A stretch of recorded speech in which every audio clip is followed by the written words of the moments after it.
বিশ্বকাপে ফুটবল নিয়ে কথা বলতে এসে আবহাওয়া নিয়ে কথা বলতে হচ্ছে।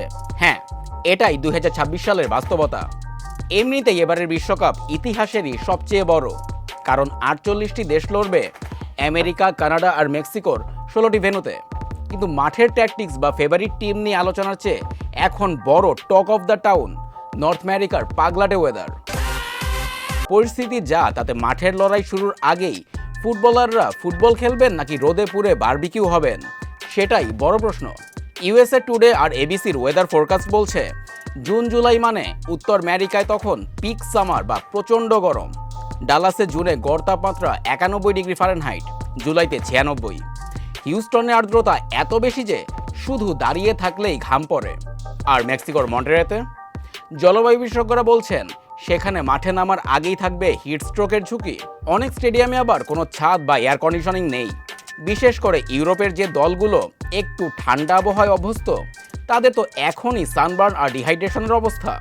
নরওয়ের প্লেয়াররা তো প্র্যাকটিস সেশনেই গলায় আইস কলার বা বরফের বেল্ট বেঁধে নেমেছেন। ইউরোপ থেকে আসা দলগুলোর হাল দেখে মনে হচ্ছে তারা ফুটবল খেলতে নয়, অগ্নি পরীক্ষা দিতে এসেছে।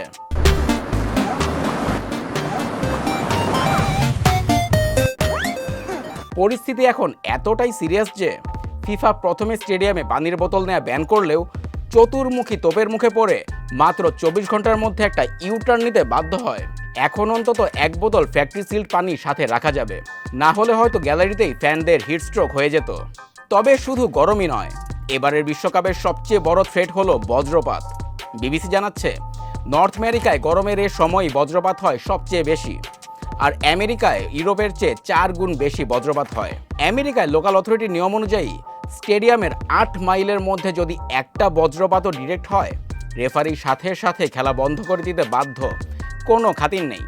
খেলা থামলে কি হবে জানেন? সব প্লেয়ারকে ডাগ আউট ছেড়ে সোজা ড্রেসিং রুমে চলে যেতে হবে। ফ্যানদের গ্যালারির সিট ছেড়ে নিরাপদ আশ্রয়ে যেতে হবে। আর শুরু হবে ঘড়ির কাঁটায় ৩০ মিনিটের কাউন্টডাউন। আর টুইস্টটা এখানেই, এই ৩০ মিনিটের মধ্যে যদি আবারও কোথাও বজ্রপাত হয়, কাউন্টডাউন ক্লক আবার ০ থেকে শুরু হবে, মানে রিসেট হয়ে যাবে। এভাবে ম্যাচ কতবার পেছাবে তার কোনো লিমিট বা কাট অফ টাইম নেই। গত বছর চেলসির একটা ম্যাচ এই বজ্রপাতের চক্করে পড়ে শেষ হতে প্রায় ৪.৫ ঘন্টা সময় লেগেছিল। প্লেয়াররা তখন ড্রেসিং রুমে বসে সাইকেল চালিয়ে ওয়ার্ম আপ করছিলেন। এখন প্রশ্ন হলো, ঝড় তুফান যদি না থামে আর ম্যাচ পুরোপুরি ক্যান্সেল করতেই হয়, তাহলে কি হবে? ফিফার নিয়ম বলছে ম্যাচটি যে মিনিটে বন্ধ হয়েছিল ঠিক সেই মিনিট থেকেই পরের দিন আবার শুরু হবে।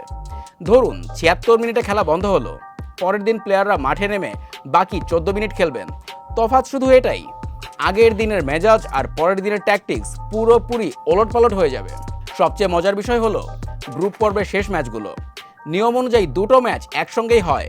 এক মাঠে বজ্র ঝড়ে খেলা বন্ধ হলে অন্য মাঠেরটাও কি থামাবে ফিফা? এই প্রশ্নের উত্তর এখনও কারো কাছেই নেই।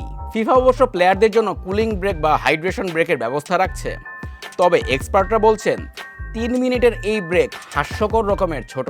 জলবায়ু বিশেষজ্ঞরা বলছেন ১৯৯৪ সালে যখন আমেরিকায় শেষবার বিশ্বকাপ হয়েছিল, তখনকার তুলনায় এখন উত্তর আমেরিকার 10টি হোস্ট সিটিতে তীব্র গরমের দিন ৩ গুণ বেড়ে গেছে। অর্থাৎ ২০২৬ বিশ্বকাপ হতে পারে ইতিহাসের সবচেয়ে গরম বিশ্বকাপ।